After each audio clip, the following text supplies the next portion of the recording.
Fill her up. You're listening to the Gas Digital Network.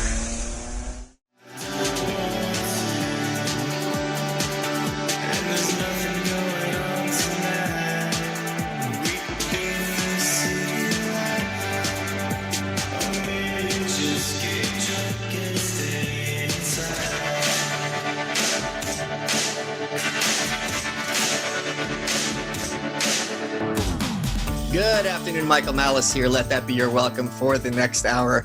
This is an episode that I am kind of giddy to do because our guest this week is Adrianne Curry. And let me give you her background off the top of my head because I've been a fan of yours for a very long time. I'm so sorry.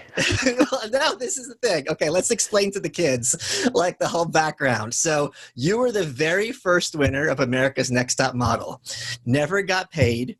You were Stalinistly banished from America's Next Top Model history. I remember this while watching season 5 or 6. They pretend you didn't exist. I know. Then there was a show for the kids called Surreal Life. It was going to be called Surreal World, where they had random people, random celebrities living in a house together.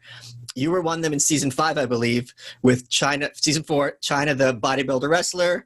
Vern Troyer, who do not call him Mini-Me. His name is Vern. Marcus Schenkenberg, who is a model. Jane Wiedlin from the Go-Go's. Brat, who's some rapper chick.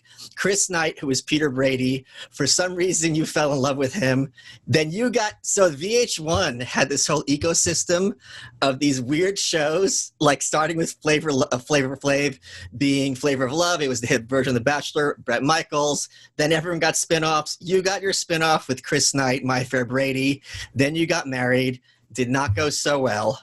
Now you are in the middle of the woods, happily married to some hunk, and you're the nation's biggest Avon lady, correct?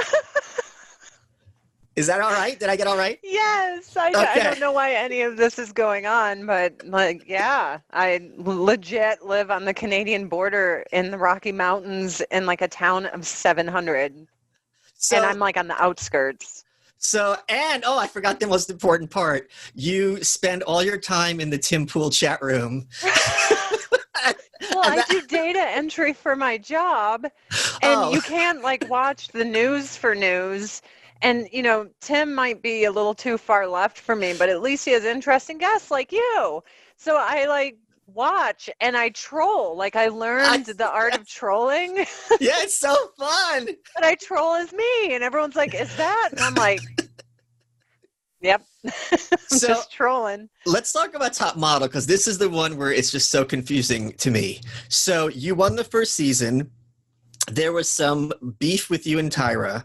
And then when they did the recap of like season 5 or 6, like, oh, look how far the show has gone, they completely edited you out of the montage as if you had never existed. And I remember at the time watching this, and this is like before the internet was a huge thing, being like, how could they do this, that they pretend someone doesn't exist? Now it's like commonplace. Like Alex Jones like doesn't exist, right? You can't find him. But how did that, can you walk me through that as briefly as possible, how that happened? Well, I just want to say how proud I am that I was able to piss Tyrant off so bad that she had to nix me from the existence of her narcissistic universe. Yeah. But it's because my contract with the show did not have the clauses that struck me silent. Like, I could talk shit, and I did. Like, I very much am grateful for the whole experience and everything. Thank you. You know, awesome. But I believed what they said, and they lied to us a lot on the show and then edited it out because I didn't know what Franken bites were editing for reality TV, because this is like the year Kelly Clarkson won Top Model. Like, this was no man's land. No one knew what was going on. So I waited a little bit, and then I got mad and was like, hey, where's this stuff? And then Tyra basically was like, well, if you had worked harder, if you had a better work ethic. And being blue collar from Illinois with 2 factory working parents, that pissed me off. And I was young. So I was like, you are fat. You fat bitch. And yeah, maybe I wouldn't say that now. But then I was like, man, I know exactly what will piss her off the most, because she just insulted like my character. So you're fat. And boy, did that just light her on fire. Wait, did you So- say this to her face or in an interview or? No, I said it on E and I think Howard Stern and a couple. Yeah, I was young, man, and I was angry and immature and dumb. So, and most of the time, well, from age 14 to 32, I was high from the moment I woke up till the moment I went to bed. Then how come So- you weren't fat? Where were the munchies? What's going on there? You should have been 380. I was a stoner that was like, I gotta work out, man. Like that was me. That's what I did, was work out because my body was like the moneymaker. But Tyra had already retired and was like, I'm gonna do this show. And, you know, she wasn't even fat. I was just being a bitch. How and I did knew they it. get away with not paying you? Okay. They said we were gonna have a Revlon contract. And, you know, that's what we were fighting tooth and nail for, was to be a Revlon cover girl. And then when the show came out, they edited it over that it was a opportunity to model for Revlon. We're like, Oh, wow. what? Yeah. So then Revlon hired me in this like nothing, nobody thing where they took no pictures of me, that they sat me down in a room with 5 people and put makeup on my face. And it wasn't very much money. And then there was all this push and shove. Like the agency claimed that I didn't get paid by Revlon. Revlon blamed Wilhelmina. Wilhelmina blamed Top Model because Top Model screwed over Wilhelmina. They were supposed to use them every season and then ditched them the second they got a ton of viewers and went with IMG. Yeah. So then Wilhelmina was like a woman scorned and hated me because I was part of the thing that screwed him over. It was just the biggest mess of my life. And I was just like right in the middle of it. Well, maybe High second, as I a guess. kite. We'll get to the wedding in a second. We'll get to that one. Wait. So, I mean, being so young and coming from like nothing, that must have been extremely traumatic. Like you had this golden ticket and then it's like nothing's coming of this. I was really, really bitter for quite a few years. I won't lie. It's almost like winning the lottery and they celebrate and they put you on TV, you do all these interviews, you hold the big check, and then crickets. Yeah. Like that's what it felt like. But I was able to parlay it into a bunch of stuff. Like when I did Surreal Life, Top Model didn't want me to go on because Tyra said it would make her show look bad. So of course, the second I heard that, I was like, game on, bitches, and I'm going to be drunk every day. I just wanted to be the worst. Oh, good. Well, I mean, it made for good TV. You were. Here's the thing: why I think a lot of people like you is you always seem to be so amiable and having a good time and just fun to be around, and not in like a train wreck way. You just seem to be a genuinely upbeat, fun, happy person. That's what came through on the show. I was a way bigger train wreck then than I am now. Like for me, like calm, cool, collected, mature version of me, I look back and I'm like, oh my God. Like if I could erase my, not Top Model, but everything else I did except for the gamer shit, if I could just erase that from the existence of mankind, I would. But, you know, we live and we learn. Just some of us are stupid enough to record it and then have it on Hulu. One of the things, let's talk about Surreal Life, because there was something I never understood at the time, and now 15 years later, I get to ask you about it. So this is the beauty of the internet. One of the weirdest things that came out of that show is like your romance with Chris Knight, who was Peter Brady from the Brady Bunch. And it seemed like he and a lot of the viewers were very confused how you just kind of overnight fell in love with him, because you're this beautiful young model, great personality, fun, kind, loving, and he's just some random, in a sense, dude. It's not like you had some kind of secret Brady Bunch fetish growing up. Like and the thing that it felt like, and again, we're only seeing an edited version, it really felt like, well, if she can fall in love with me this quickly, she could fall out of me just as quickly. So it's kind of felt a little hard to wrap your head around for the audience. I was married to him for 5 years and with him for over 7. So, and in Hollywood, that's an ice age on Earth. It's funny, my best friend says that she used to wonder what my type was because she's like, you have always been all over the map. She's like, and then I put my finger on it. I usually am interested in people with high intellect, sometimes kind of spectrum-y, like odd, really intelligent. As much as I think he's a douchebag of a husband, he was a very highly intelligent guy. So I was like, ding, like, and we were living in that house 24 hours a day, Yeah. 7 days a week for 3 weeks. It was like boot camp, and he was my roommate. I saw him poop with the door open. Like, I feel like I knew his soul by the end of that. Oh, yeah. So it's going to be much more intimate than just, okay, if you're already living together in a sense. Yeah. And they really, like, the producers kept trying to push Marcus Schakenberg towards me. And I've never been like a model guy type. He is very kind, speaks multiple languages. He kind of reminds me of Melania Trump, like very pretty, smart, but just not me at all. And I'm like, well, I'm flattered that you would think that that's what my I guess what my palette is, but it isn't. My palette is intellect. I need someone that's like F off smart, to like the yin to my yang. Like, I'm street cred smart, so I need the intellectual, and I'll give it to my ex. He's highly intelligent. So 2 of the cast members that you lived with have passed, which is really sad. So China was someone who, she was a former wrestler, bodybuilder, became wrestler. They kind of kicked her on her ass. She went into porn and really kind of spiraled in a very public, tragic way. And then she died at a very young age. Was she, first of all, did she look like as much like, I'm not using this word in a negative way, like a freak in person? Because she was looked so huge. Well, I wrestled her, and I have never been annihilated like that, because I thought we were just having fun. That bitch, it was like a PTSD trigger when I was like, oh, hey, and she was like, whoa, slam. And I mean, I think I have herniated discs in my back from being body slammed by her, and I was just like, bitch, like, you can bench press me. What are you doing? I was so wafy then.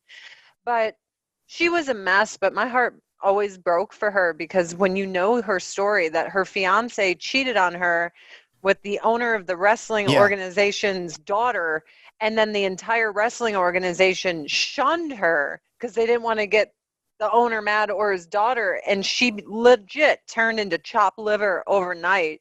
So lost her lover, lost her job. Yeah. Like, she just fell apart from that. So I always had like a place in my heart for her, because I mean, what a tragedy that whole thing was. But was she someone who, like, I'm telling tales out of school, but I think it's okay because she's passed. My friend worked on her book, right? Sorry. But no, I'm just laughing. You're like, well, let's just talk some shit now because she's dead. I have dark humor, so that it just like rang like that in my head. Even though she's my friend, it's funny, so I laughed. Well, sorry. No, her ghostwriter for her book, because her book kept getting delayed, went to her editor and said she just keeps telling the same 3 or 4 stories over and over. Like, how am I going to get a book out of it? And the editor's like, F you, it's your job, effing figure it out.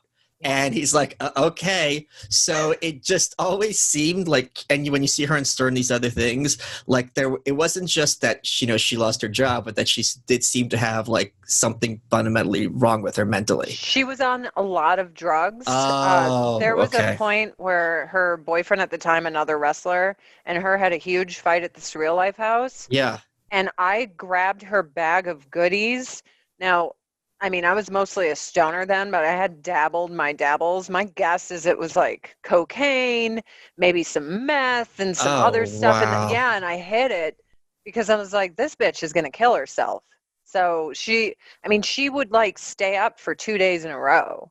Like, you were definite, and it didn't come off as cocaine. You know what I mean? Yeah. Like, hey, it was very different. So yeah, she was on a lot of drugs, man, and so probably self-medicating too. Yeah, I loved her when there was clarity there, which it sounds like the ghostwriter never got to see that, but I did see windows of it. But I had to distance myself from her because her world would have just dragged you into the darkness. Like, there's no way, as someone who cleaned up off drugs, even though I was smoking weed, I claimed that wasn't doing anything, but I wasn't doing anything else. I wouldn't be able to be around her all the time as she's snorting coke and shit. You know what I mean? Yeah. Oh, that's like, I can't be here. One of the other things about Vern Troyer, who was mini-me, on the show, he came off as really kind of angry and bitter. And as someone who's also an angry, bitter little munchkin, I can kind of relate to that. You are personal- nowhere near as little as Vern. I'm 3'2". Yeah. I'm just a little man emotionally. I mean, I pride myself on it, being petty and thin-skinned. Was that the case, that he was this kind of like embittered soul? His bitterness came from being in a world where nobody respected his personal space and boundaries. You know, Oh, yeah, yeah. they, like, he would tell me, he's like, Adrianne, I just feel like people loom over me, and I can't even like get away. Like, if he would go out and crowds of people would recognize him, they truly would loom over him. And I would think to myself, that would scare the shit out of me. That's like being a child with monsters around you. And I like got to, because I lived with him for 3 weeks, 24 hours, 7 days a week. I had to pick him up a few times to help him into the car. Very heavy, by the way, or was. And just little things like that, where you had to see a man get a stab to his pride, having to ask a beautiful model, like, could you please pick me up to put me in this car? And I could see it. Like, there was a golden soul in there that was under the bitterness of, like, I'm so angry that a curb is a huge challenge to me.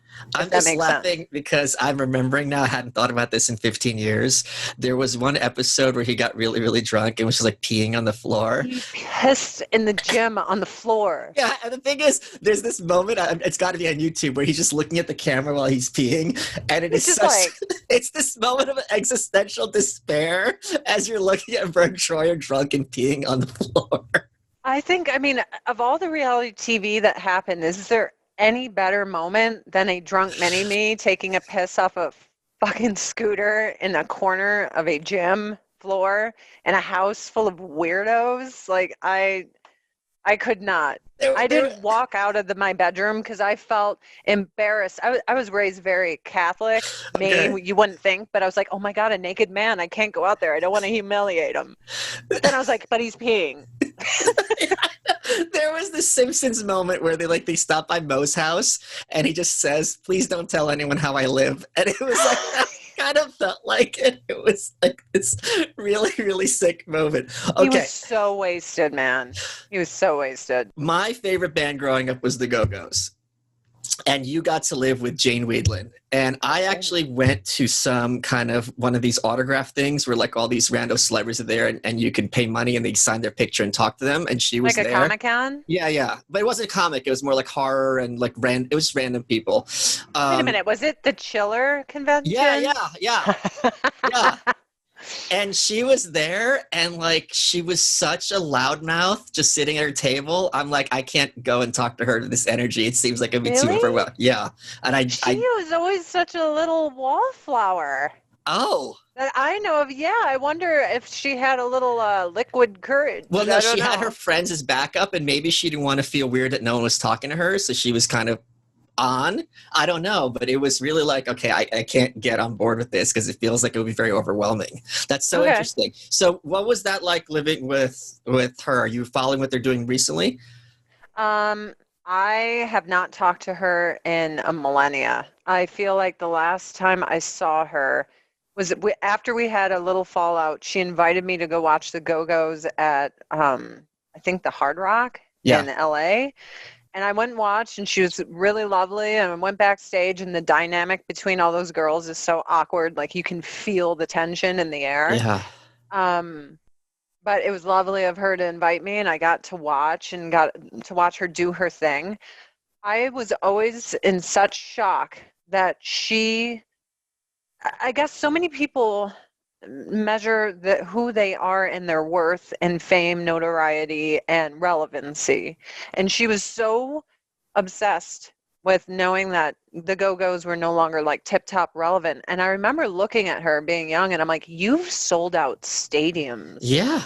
Like, I could never sell out a stadium. Like, stadiums of people. I'm like, you're Joan of Arc from Bill and Ted. You were in Clue. I'm like, you were the singing telegram in Clue. Like, you are part of this world that I, as a nerd, worship, and you're worried about relevancy. Like, you're going to be relevant when you're dead. You know? And you like quit the band. No one made you quit, lady. You quit. I'm telling you, but like I think everyone in Hollywood has that fear. Okay. So in this real life house, everyone there was scared that they would be seen as irrelevant. I'm like, you're here because you are. Like I was technically the only one that wasn't because I just left Top Model, but I did it as a fuck you. Yeah. So at the moment I was still relevant, but I was like, I don't care, whatever. And I didn't even know who I was going to live with, but I was like, oh shit, it's Joan of Arc. Like I was very excited. She was probably the only one I really deeply was like, that's cool. You know? Yeah, it was cool. Yeah. And it was really kind of annoying when the Brat kind of started going after her, acting like she's a has-been. Like, I don't know who you are. Everyone didn't knows know Vacation. Brat is very physically beautiful, but Okay. I didn't know who she was. But I did hear that she pistol whipped someone and went to prison recently. Yeah. That's real beauty. Well, I would not talk shit about the Brat because I think she would hurt me. You need that face. That's the money Yeah, but maker. everybody has this little beauty inside, and I feel like everyone always tries to hide it. Like, I don't want anyone to know my vulnerabilities or that I'm an actual decent human being in here. Gotta hide that. True beauty is getting drunk and peeing in the gym on camera. That is true beauty. Poor Vern. And I think he was just so nervous. He's just this little guy, and he has like 2 drinks, and it's like he had a whole keg on a keg stand. Poor dude. So what made you decide to stop being a stoner, and what are your thoughts about like marijuana becoming more normalized in American public? That would have been nice if it was normalized back when I was working as a celebrity advisor for the Marijuana Policy Project and being condemned in Hollywood because I was an open stoner and they don't like that. I had a bunch of High Time Stony Awards that I broke because I used them all the time. They were bongs. I was 32 years old and I had a oral surgery and I couldn't smoke. They're like, you're going to give yourself dry socket. I mean, it was horrible. I was spitting blood. It was bad.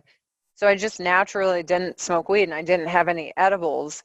And in that 2 weeks, like I started feeling a clarity that I hadn't allowed myself to have since 14. Because clearly I was running from something. It's one thing if you smoke weed on the weekends. Yeah. But I was like Snoop Dogg in it all day, every day, all the time. So I was like, whatever this is, this like clarity of thought, I'm digging this. And I was dating my now husband at the time, and he was like, girl, like you're talking about China repeating herself. He's like, girl, your short-term memory loss is like memory. It's a nightmare. Wow. So then I felt embarrassed when like even my best friends were like, yeah, dude, you used to repeat yourself so much. And I was like, I'm like that guy from Half Baked, man. Like everywhere I'm going. I didn't want to be that guy. So I just quit smoking weed. I never thought I would, but I did. And then I tried it again like a year later, but because I had pumped it out of my system, whatever tolerance I once had was gone. And I'm like, bit my lip like open in paranoia. And I was like, I don't like standing here. I don't like sitting here. I don't like being in my body. And I just had a totally different experience smoking weed after not smoking it all day, every day. Well, I mean, what was that transition like? Did you have to make any kind of changes to your lifestyle? No. Really? Like, and it's so funny because my whole life I was like, oh, I could never not have weed. Like everything was about weed. Every moment of my life was about weed.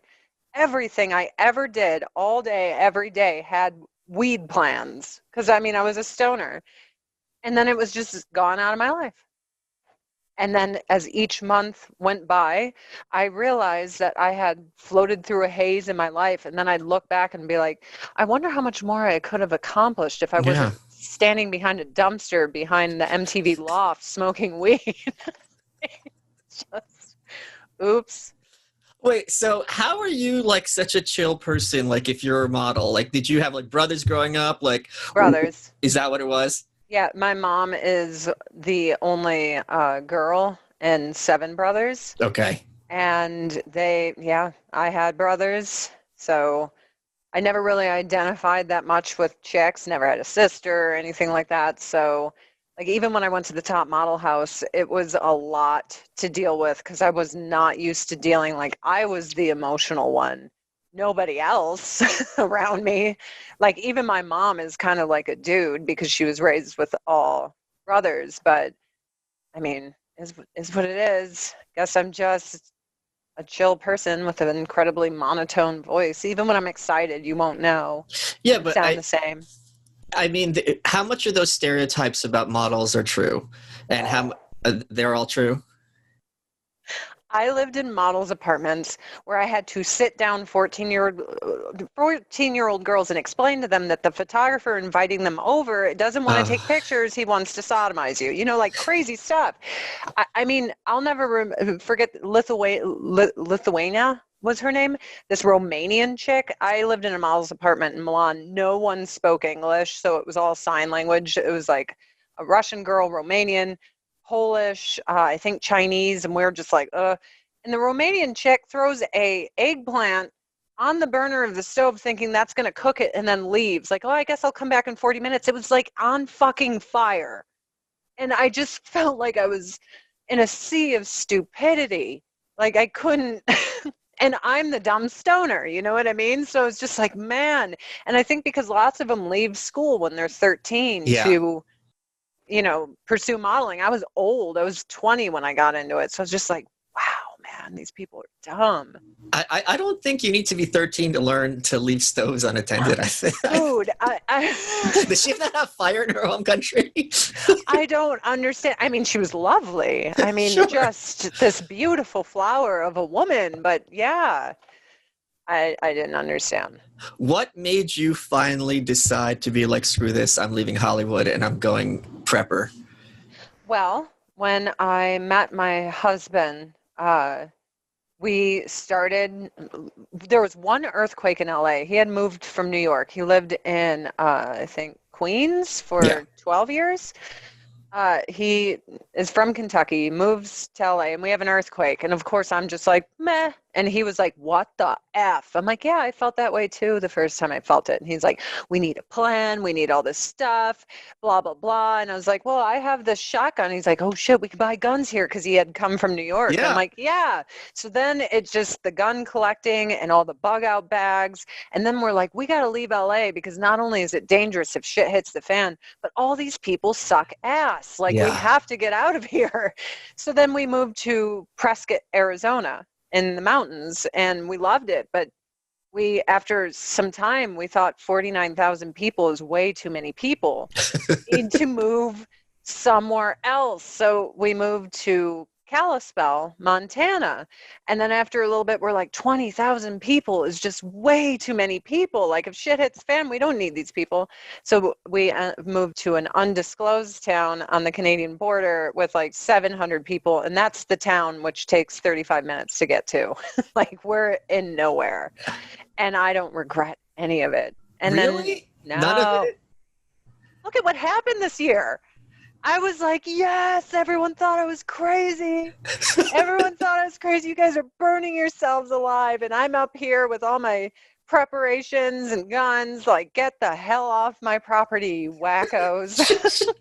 It's like Betty White and Lake Placid. Get the F off my property.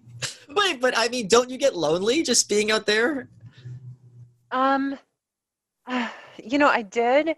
I found that I was able to see who my real friends were. When I left Hollywood, it was very clear who was tapped into me because they thought I had resources. You know what I mean? So as time went on, I got to see who the loyalists were. Yeah. It almost feels like Donald Trump. Like, I'm Donald Trump and everyone there hates me because I was like, you deviant motherfuckers, you sick bastards, you know, like, I mean, I'm sorry, but it's Babylon. And ironically, it was burning when we left. Yeah. It's like, what is this? So I've really tapped into friendships via phone, and it's been wonderful. Like, I truly feel like I have my crew of people. And yes, sometimes I miss them, but the peace I have here when you look out your window and there's like a moose just staring at you, it is, or a bald eagle screeching and flying over your head, or just being able to walk outside and shoot my guns wherever and however I want. I love it. I don't see. Being someone who's lived in Brooklyn all his life, and also being Jewish. I don't know if it's like taking a plant out of the sunlight. I don't know if I'd be able to survive without my urbanite background. I just feel like I'd get all antsy without hearing some of that noise. See, I lived in New York for a few years, and then I lived in LA, I think, for almost 15 years. And before that, I was from the southern suburbs of Chicago. But I'm like at peace. I don't know how else to say it. And when you're watching the world lose its mind, Yeah. it's very comforting to not be. I think people are smart and groups of people are stupid. Yes. Like, I love going over with my husband, like, all right, if the apocalypse happens, how are we defending the fort? How are we fortifying things? Where are we arming ourselves? Where will we be shooting at? Like, and then, like, hey, if they're going to take us out, let's just blow up the propane tank and kill everyone, including Yes. ourselves. Yeah. It's fun. Like, I feel like I've morphed into the Gummers from Tremors, and I'm totally okay with it. Hey guys, Michael Malice here. Want to tell you about probably one of my favorite definitely one of my favorite sponsors, probably my favorite sponsor, and that's Sheath Underwear. SHEATH underwear.com. If you use promo code Malice20, you get 20% off. It is the most comfortable underwear you'll ever own. I wear it every day. They brought it to the studio, and I didn't know what it was, because the difference with Sheath and other underwear is they've got 2 separate pouches for guys to keep your man parts separate and comfortable and snug. You don't get sweaty. And I'm like, what is this? And then everyone who's tried it, look at my Twitter and go to malice.locals.com. We're like, okay, I get what you're talking about. If you go to sheathunderwear.com and use promo code Malice20, you get 20% off your order. And I got to tell you, when you have these boxer briefs made out of this moisture-wicking technology, it's like the stretchy fabric, it really kind of contours you in a nice way. So you'll get to feel like a model, just like Adrianne. Sheathunderwear.com, promo code Malice20 for 20% off. Let's get back to the show. Do you think that we are headed towards national divorce, which I've been advocating for years now? I totally want it. I am a former brainwashed Hollywood leftist, right? Thank God I left the system. I had TDS. I hated Donald Trump. Really? Then, oh yeah. Okay. I stopped watching the news for 4 years. I was like, I'm just done. And then when the coronavirus happened, I tapped back in. And once you leave the matrix completely and you just don't even listen to this babble, and then you look at it and you're like, this fucking propaganda, like, this is bad. Like, this is like CCP. Like, Yes. it reminded me of being in Russia when I would look at their news, and like, you would read a Russian poll in Moscow says that freedom is a bad thing. 90% people say freedom is a bad thing. I'll never forget reading the Moscow Times and seeing that and like, what? But literally, that was the poll? Oh, dude, they had and they had a hooker section and had a picture of Jessica Simpson as one of the hookers that you could hire. Wow. I actually had my picture of, and it was like Alessandria Ambrosio, the supermodel, all these women they were claiming are Russian hookers. I took a picture and TMZ stole my picture and didn't even credit my ass. I think it was in like 2008, 2009 when I was there. But it was just stuff like that. And then, I opened my eyes to everything the news had lied about when it came to Trump. And I was just like, you know what? Whoever pisses off all these douchebags, I'm with him. Piss them off. F them all. I'm over them all. But let's break this down, because there's something I think a lot of people are interested in. If someone has TDS, it almost seems like they're oblivious, or it's impossible for any information to get through because they've been trained how to filter it out. So what was it that was different with you? Both sides. Good people on both sides. I watched the video. Oh, and then you saw it's a blatant lie. Yeah, I probably watched it 25 times in a row. And knowing what reality TV does with editing and Frankenbites, I was like, holy shit, our news is reality TV. So I had that plug in and I was like, oh shit, they lie by omission and they manipulate what we're seeing to push a narrative. And it like jarred me out of the matrix. And then I was just like, it's so cold. Yeah, but this is where all the good people are. I know, yes. So, I mean, I'm just running around with my finger up. I don't even know what I identify as anymore because I think Republicans are do-nothing, worthless idiots. I will say I've called, written, like every attorney general, senator, congressman, and Mr. Rand was the only one that wrote me back. So I'm like, okay, I like you. P.S. I am not a crackpot. Yeah, I was like, I mean, I've sat here all year like, I have a strongly worded letter for you. And everyone's like, fuck you, pleb, except for one person. And it's funny because growing up in Chicago, my parents were like, you must hate Rand Paul.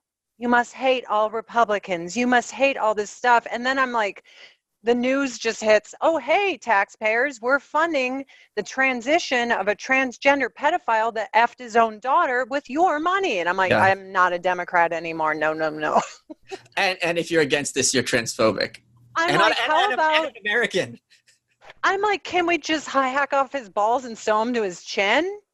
I mean, I would pay for that. Like someone who had sex with their own daughter. And that's when I was like, look, I don't like either side, but right now one's way more evil than the other, and it's my side.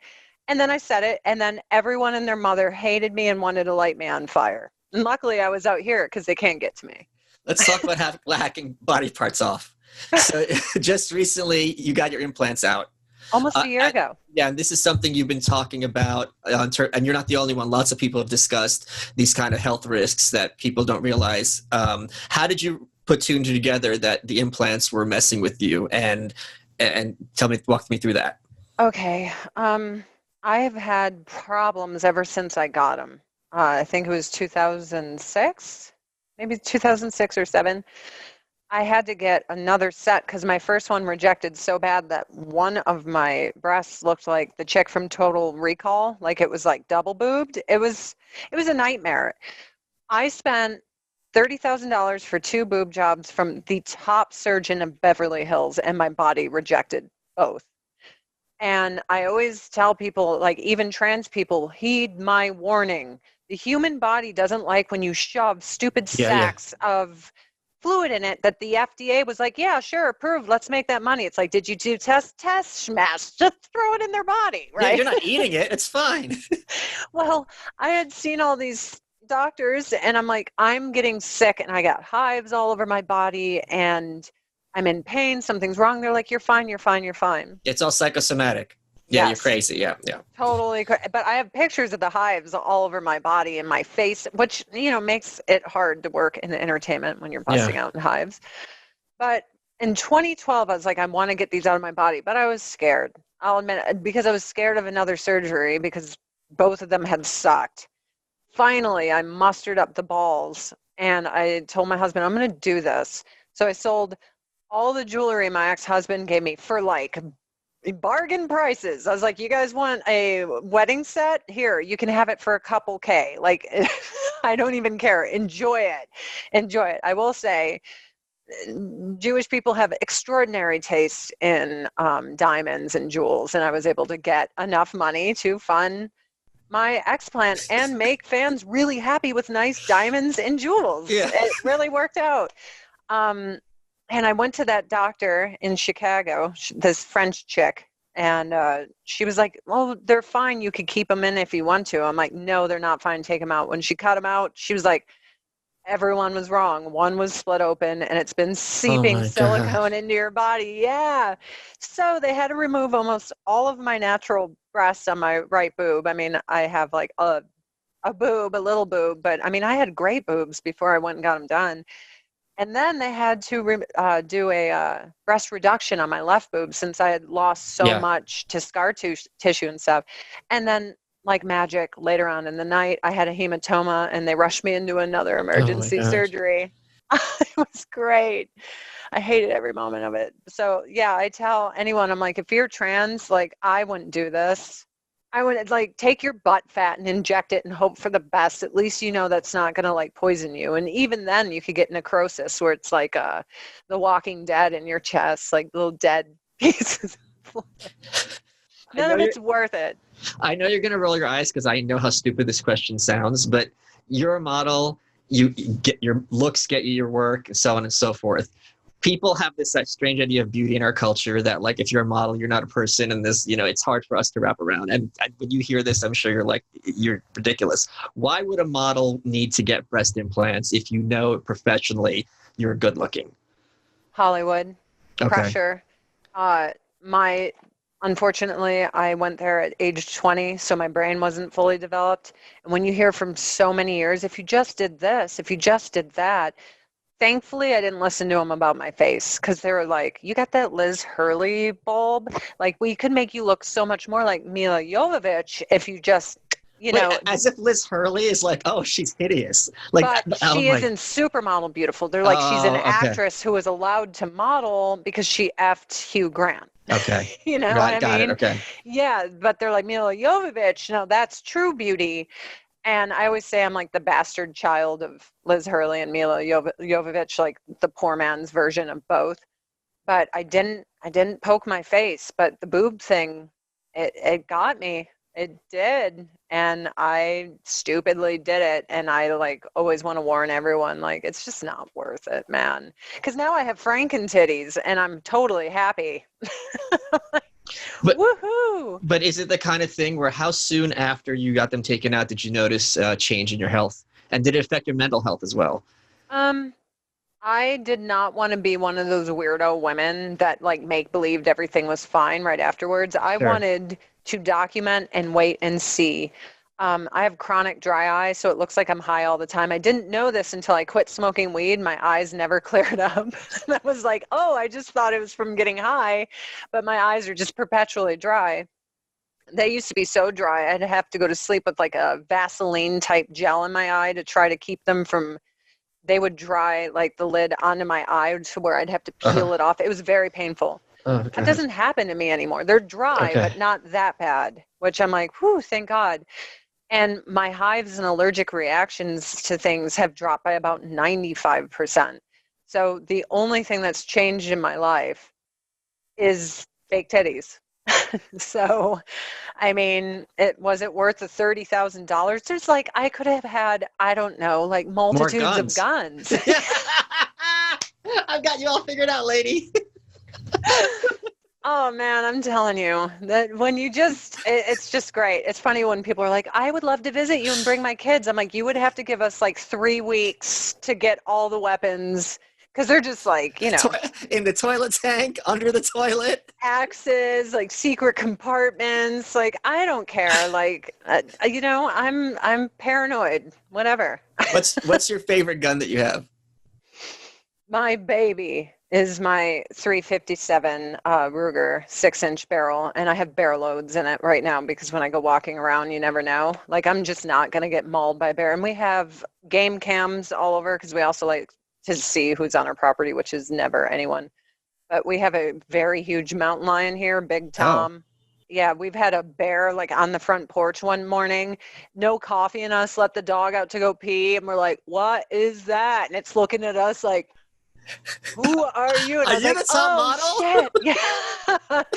So I get it. Like, people bitch in New York, oh, I'm anti-gun. I think everyone should have a gun. I truly do. But when you live in mini Alaska, it's a completely different ball game. And my mother-in-law just went for a walk one day and we couldn't find her. And I'm just like, what the fuck? Like, she has no bear spray, no gun, anything. She's just like, do. And I'm like, lady, we have bears and shit everywhere, and grizzly bears as well. So there's more grizzlies here than in Canada, I think, in Alberta. So you might want to take some shit with you, girl. There's got to be some stuff you miss about Hollywood. Food. Yeah. I miss the restaurants, but I've become an amazing cook. Like, I cook breakfast, lunch, and dinner. Eggplant. And when just put it on the stove and walk away. It cooks itself. It cooks itself. I walk away. I watch Polish TV. Goodbye. Like, what was that? I don't understand. But yeah, I do miss. I'm sorry. Wait. We have to break this down because my comedic mind is focusing on it. Because I'm just imagining walking into the kitchen and seeing an eggplant on fire. And first of all, you got to put out the fire, but then you have to sit and do the reverse engineering of how did we get to the point where there is a flaming eggplant? I don't know, but you want to know what the best part was? The Polish bitch hands me a little glass of water and I throw it on. Of course, it's her homemade vodka. So what do you think? What the fuck is wrong with you people? I just cannot. I can't. and we can't speak to each other. I mean, it sucks when you leave a country after you've learned things there. You always forget when you're not practicing the language. Sure. Just sucks. Like, I wish I would have kept up on Italian or Russian, and it just leaves your brain. But it's like that Simpsons episode where Marge was scared of flying, and then they're on the plane, and she's like freaking out, and she's like, I just remembered I didn't empty out the lint basket. If someone breaks into the house and does laundry, it could start a fire. So like, it's like, did someone break in here and just put an eggplant on the stove? Like, what is... Dude. And she did not give a fuck. She's like...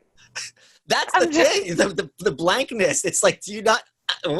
fire back? Lydiana, that was her name. Lydiana, that's right. She was very pretty. She was super stupid. Oh, that's yeah. Fire bad? No, it didn't even compute. Like, what? Do you take care of it? Here's vodka, thank you. No, that was the Polish chick. Was all like, here, I have different one. fluid. Oh, wait, she gave it to you to put out the fire? Yes. Yes. And we're not communicating because we're like sign languaging each other because I'm the only one that speaks English. Thank God, right before I left, an Aussie moved in, this half-Thai Aussie. And I was like, oh, you speak English? She's like, yeah, mate. And I was like, oh. Kinda, sorta. Yeah, I was there for 4 months living with chicks that we had no idea what each other was saying, but we got really good with sign language. This was like the best. Is the modeling lifestyle like all fun and games, or is it annoying? Like, what's that like? It's horrible. Like, okay, they're like, I'll never forget. I lived in New York City in Tribeca, I think all the way at the end of Chambers in a really nice building, but with like 6 bitches in a 1 or 2 bedroom apartment. And they're like, yeah, that'll be $3,200 a month. So the modeling agency's making bank off you. Wait, yeah. Oh, wow. Yeah, with like 6 chicks in like a 2 bedroom apartment. And then what was that, 2004, they're like, here's your view, and it was the Trade Center site. I was like, wah, wah. Like, it was so sad and depressing. The like tattered flag was still on one of the buildings. I was just like, this, I'm paying all this money to be depressed every day as I look out my window in New York. But how much are you working? Like, what was your day like when you were doing that kind of stuff? Every day was go-sees, just one you after gotta make another. the rounds, yeah. Yeah, and they're just like, you're too fat, and they talk about you like you don't exist. And I think maybe they assumed you don't speak English. I think most of the time they're like, this is probably some European bitch, you know, she's fat, her thighs are too big, and I was like, hey, you fucking assholes, Jesus Christ. Wait, they would really say things like that? Yes. Yeah. Oh, her nose is too big for this. Next. You're like, okay. Wow. So when you wonder, like, where the delusions of, like, beautiful women that think they suck, that industry definitely is just like, you're not good enough. You're not good enough. You're not good enough. So then you have that in your brain. Add that to any issues from your childhood and you're fucked. This is happening to me right now. Because my mom was the hot chick in school. She's still like 120. My dad was the fat kid. He was like Augustus Gloop. When I gain weight, like my body fat goes a certain percentage, my face gets fat and I look like him and it's very aging. And then when I lose it, I look like her. So right now I'm on a bulk and all the commenters are very helpfully pointing out that I look like crap and I look so aged. It's really great. You guys are dicks. Why is everyone a dick? Why? I don't think they're even realizing what they're saying, but they're like, wow, what's happened to him? He's been living rough. It's like, I'm on a bulk. I feel like the fatter I get, people are like, you look so young. And I'm like, holy shit, I made a cake last night. We ate it. My husband's all like, dead ass, girl. I'm like, well, it's all beneficial here. Like, I guess I'm gaining in the right spots. Like, the fat plumps out your face. I mean, there's chicks in Beverly Hills that pay good money to like take the fat from their ass and put it in their face. So I get the chubby cheeks, and I guess it's beneficial to wrinkles.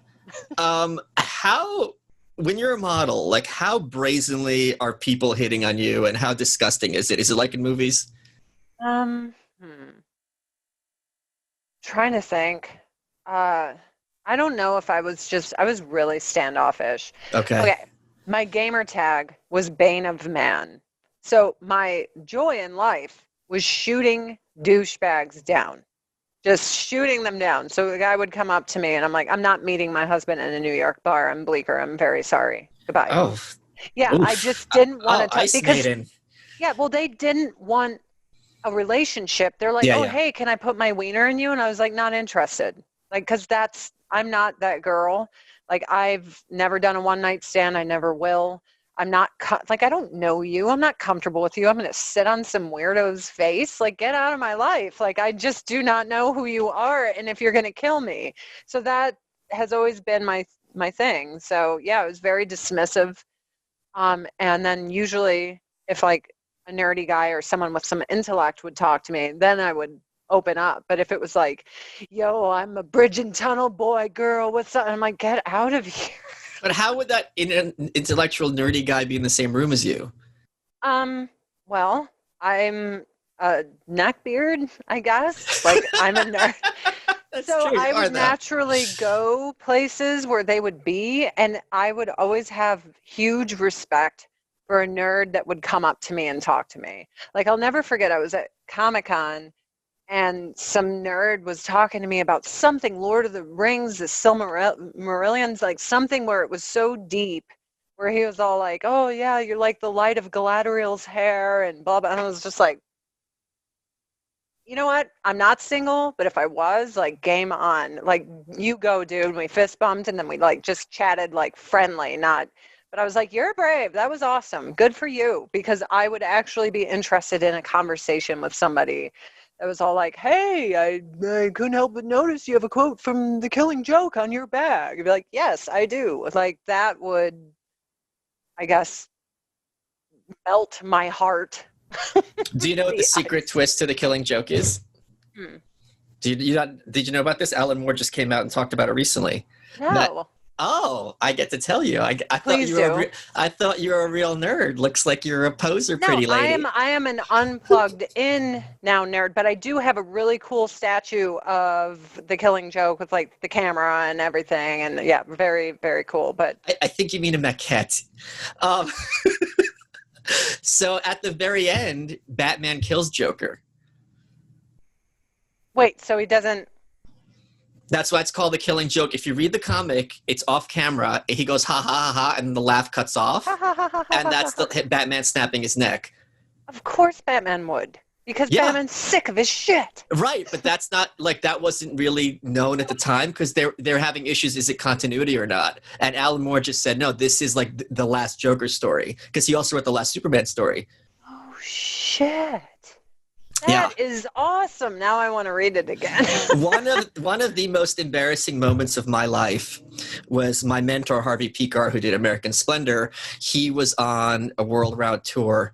And when he was to promote the movie, and when he was in Scotland, he met with Alan Moore, and he's telling me all about this on the phone. And since me and Harvey were buddies, I said, "You met with the Alan Moore?" And he goes, "Yeah, the Alan Moore." And I'm like, "Oh, this is really bad."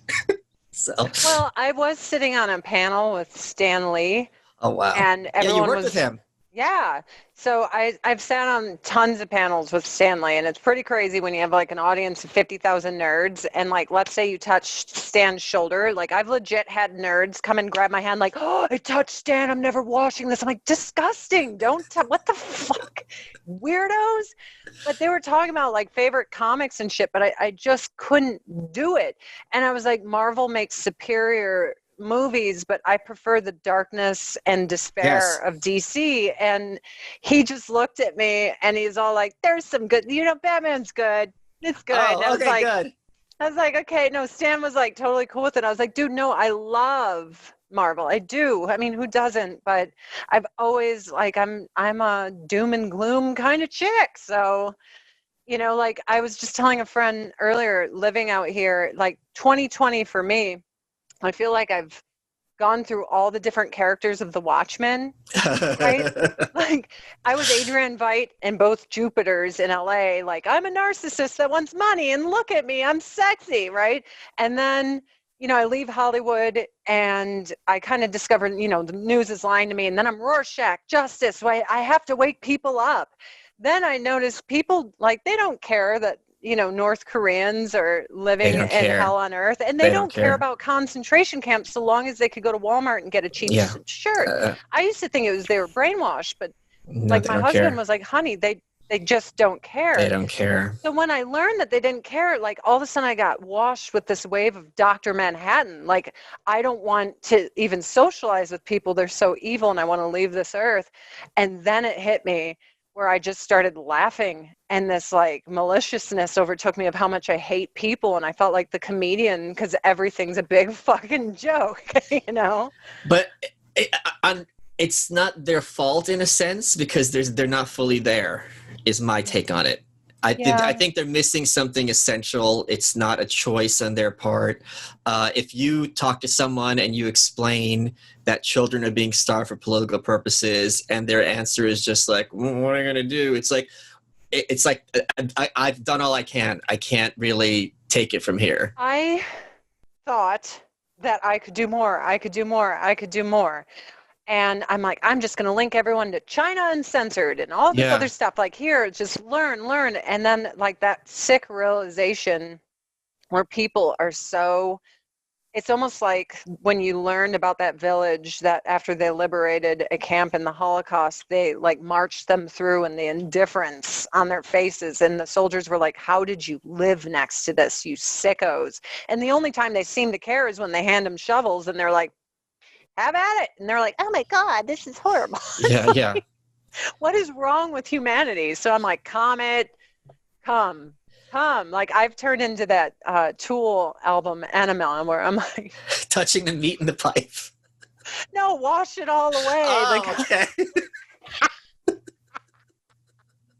Wash it all away. There's no hope for us. There's no hope. And then, so you said you dabbled a lot with, have you ever broken the veil?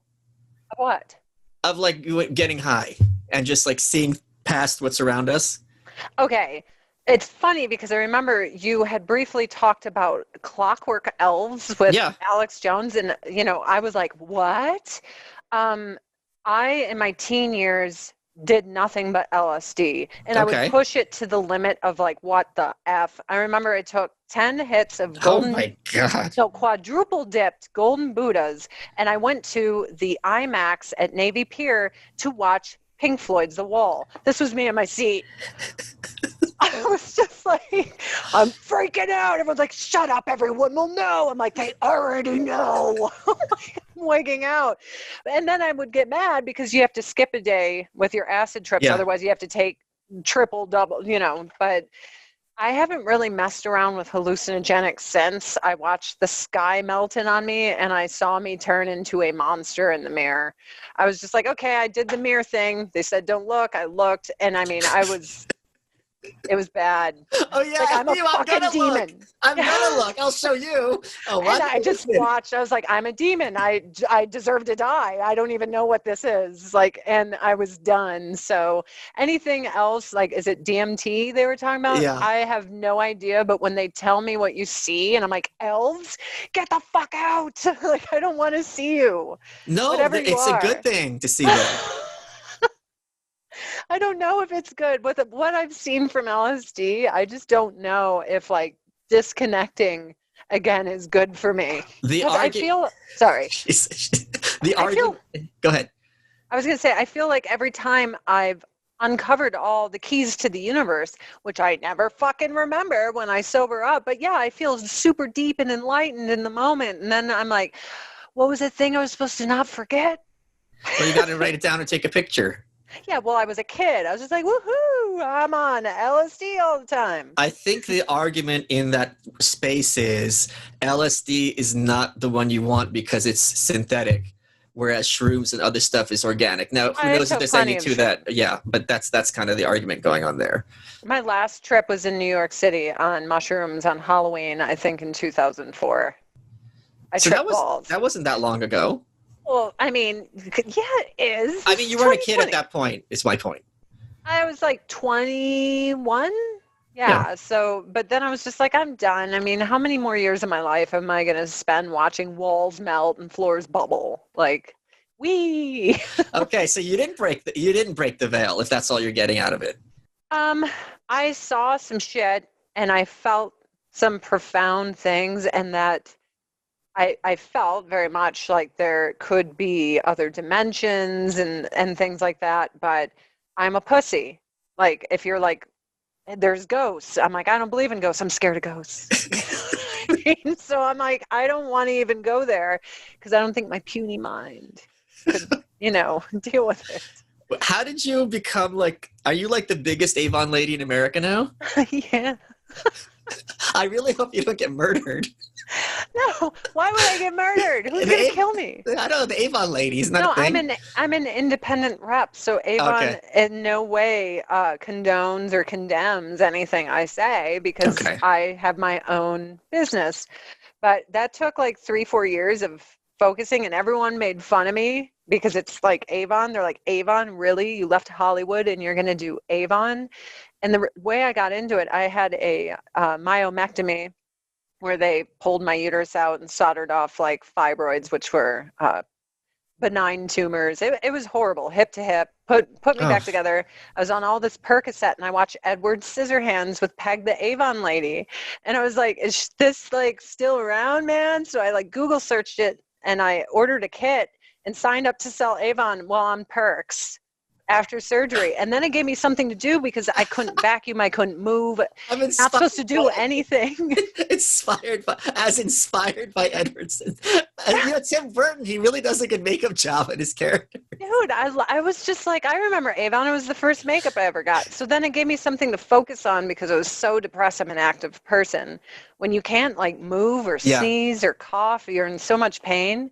So I just focused on it. And then I started building a little business. I was getting like a $40 paycheck and just laughable things. But I was like, this is something I can focus on. And then I just kept focusing. And now I'm like, I'm the #1 Avon lady in the world. Isn't there some huge, I know there is, but explain it to me. Isn't there some huge beef between the Avon people and the Mary Kay people? I mean, Mary Kay kind of sucks. No offense, Mary Kay, but I hear she's fat. They never changed their products. Whereas Avon got bought out by LG, which is a Korean company. So a lot of her products, instead of like made in China or made in Korea, which makes me way happier, everyone complained, and I'm like, oh no, we lost our slave labor and human rights violations. Oh no, we pay people. I'm totally fine with paying people. You don't have to be in America. I would prefer that. But Korean beauty, of course, is going to be made in Korea, and like our Japanese beauty is made in Japan. So I was highly supportive of our prices going up because I knew what that meant. That meant no more abusing human beings. Yeah. But everybody else was sad about that because they don't care. Aren't the Koreans like known worldwide as being like the big innovators in this space? Oh, yeah. And so are the Japanese, like with J Beauty. So it's K Beauty and J Beauty. I mean, look at them. Until they're 85, they don't age. And then they look like a withered olive tree. Whatever they're doing, I want to do it. Have you seen those makeovers with these like Asian girls who just look like basically like a sock, and then they become these gorgeous models just like within 3 frames? It's like a sock, a dirty sock. I mean, the things they're doing to their face. Yeah. I'm just like, what the fuck? To me, that's like an acid trip.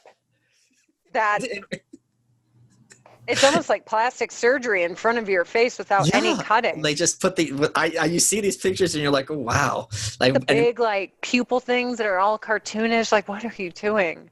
I forget what they call those contacts. They're huge. You've just finished my book. Did I at least make you laugh once? Oh my God. Okay. I went from asking my husband, like, I don't know that much about 4chan. He's like, horrible people.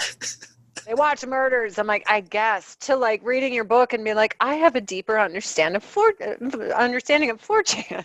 Like, I understand like trolling a little bit more. And then I found myself laughing at truly evil and awful things that I shouldn't laugh at.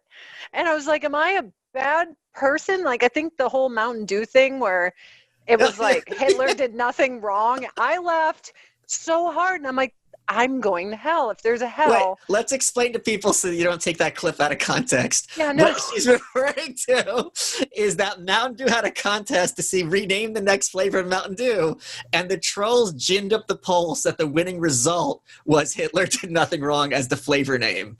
I couldn't believe it, but then you brought me to a deeper understanding where normally I would be like, these people are so evil and awful, but then I learned it's just trolling corporate America. Yeah. It's like, F you, Mountain Dew, you fuckers. And I'm like, oh, okay, that's a little funny because I don't like corporate America. And now that we're here, Hitler also did nothing wrong. So Oh we my learned God.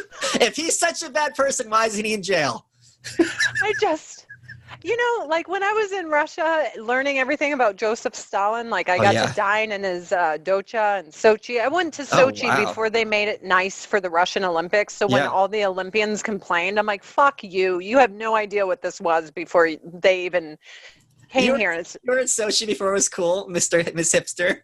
Dude, I was in Sochi and the mayor of Sochi sat me down and was like, the mob has bribed the Olympics. It's going to be here. I'm like, but they haven't called the state. And they gave me all this Olympic gear, like Olympic Russian jackets. And they're like, no, we buy Olympics. It's come here. And I'm like, okay. So I have all this cool Sochi Olympics gear that was like 2 years, I think, before the Olympics, before they even made the call. They're like, no, we purchase Olympics. I'm like, okay. I hosted the Mrs. World pageant where a Russian mob boss's wife won by not participating at all. She just came at the last minute. They ushered her on the stage and they're like, she wins. And I'm like, well, I'm not gonna not say that. I want to live. Wait, Sure. really? It's like a surprise witness in a trial. It's like the surprise winner is someone who's never competed. Well, not Mrs. World is for older chicks like myself that maybe have a couple of kids and they still want to be beautiful and try the thing. The Russian mob boss's wife was 19 years old. They had been married for 2 weeks, and she just walks on stage looking like fucking gorgeous and just wins it. And all the girls are mad at me. I'm like, do you think I'm going to die for you to get a stupid title? Dude, we did a peace mission in Chechnya. And then I said, no, I'm not going to the president of Chechnya's house because I knew he was like the #1 human rights violation at the time. Little did we know how far we would come as humanity. But his #1 war boss came to the Mrs. World pageant and wanted to take me back to Chechnya to the president to put in his harem. So then I had Russian guards take me to the hotel, and I had pneumonia and was almost dying. Should he just talk to you about Lord of the Rings? That you'd be in that bed in 2 seconds. I was so sick. I think I had like a temperature of 103. I had legit pneumonia, and we're like in Russia in the winter, and everything, it felt like a dream. I just remember the Russian guards, and my manager was born in Moscow. So he knew what everyone was saying. He's like, we need to get to the hotel right now. And I'm like, okay. He's like, you need to get out of here. I'm like, all right. What does that mean? And then I learned that the president of Chechnya has a harem of beautiful supermodels that he keeps in his basement and dresses them up for fancy dinner parties. They're probably all kidnapped. I hope they're all living. I don't know. I have no idea. Adrianne, who does this? We're running out of time. What has been your favorite part of this interview? Favorite part of this interview? Talking about, I guess, tripping on LSD and that I didn't break into the next dimension, especially with how much I tripped. It's like, what else could somebody do at that point? Like, I felt like I was pretty committed to my entire teen years, seeing visions and shit melting, and God knows, thinking I understood everything about the cosmos and the universe, even though I forgot. You are welcome.